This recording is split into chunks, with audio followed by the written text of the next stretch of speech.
One of the most difficult aspects of dealing with AIDS is prevention. And HIV prevention is about behavior. And in HIV prevention, communicators can save more lives than doctors, because it's about knowing, about understanding, about feeling, about being ready at the moment that you may run a risk, particularly when it comes to sex.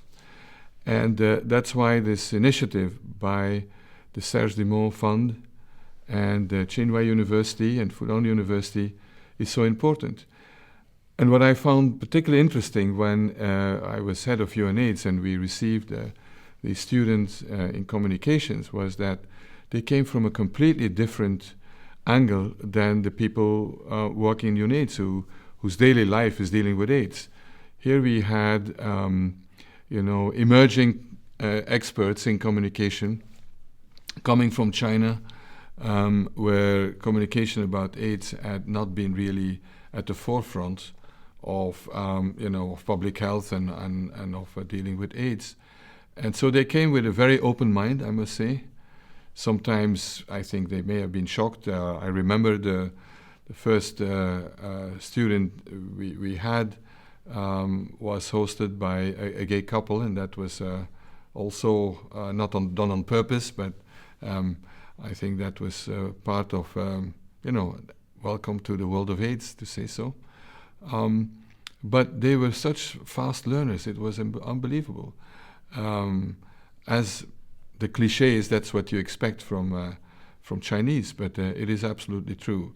They were clearly very well prepared, they knew all the theory, but then handling risk communication, the fact that also we had to constantly deal with with messages and with critiques and with opinions from very different sides, from the pharmaceutical industry, from activists attacking pharmaceutical industry, most people feeling that not enough was being done about AIDS. Others, like particularly in government, saying, we were doing too much, or we don't want to deal with, with sex, with drugs.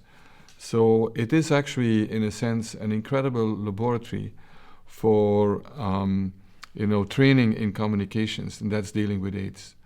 Because no 2 days are the same, and you need to really understand profoundly the feelings, the opinions, the beliefs, perceptions of a very diverse set of audiences. And therefore, I think it was a wonderful opportunity, I imagine, for the students, but also for us. So it was, not a one-way street.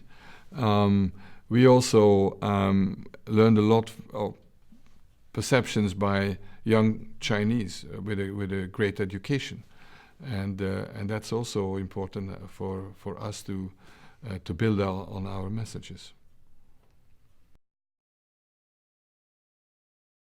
Conversation around AIDS in China in 2003 was nearly, all underground or in highly official meetings.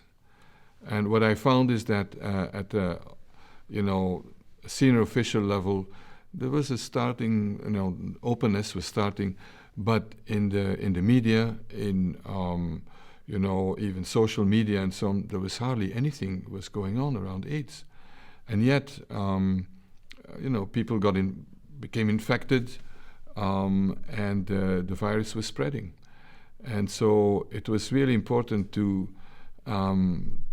develop a cadre of communicators who understand the problem, AIDS, and also who know how to react in the Chinese context, but building on international experience. We're all the same people. I'm a strong belief I have wherever we are in the world. But when it comes to telling the story, when it comes to making sure that people understand how they can protect themselves from becoming infected and all that, you need to come from that community, and you need to understand fully the beliefs and the culture and so on. Nothing can replace communication when it comes to HIV prevention, because as the slogan was for ACT UP is that silence is death. If you don't know, how can you react? How can you have safe behavior and so on? And then secondly, it's not only knowing, but also making sure that you fully understand what the risks are during sex, how to protect yourself, to be prepared, and also communicate about discrimination. One of our fundamental obstacles to deal with HIV is the fact that people are rejected, stigmatized, blamed.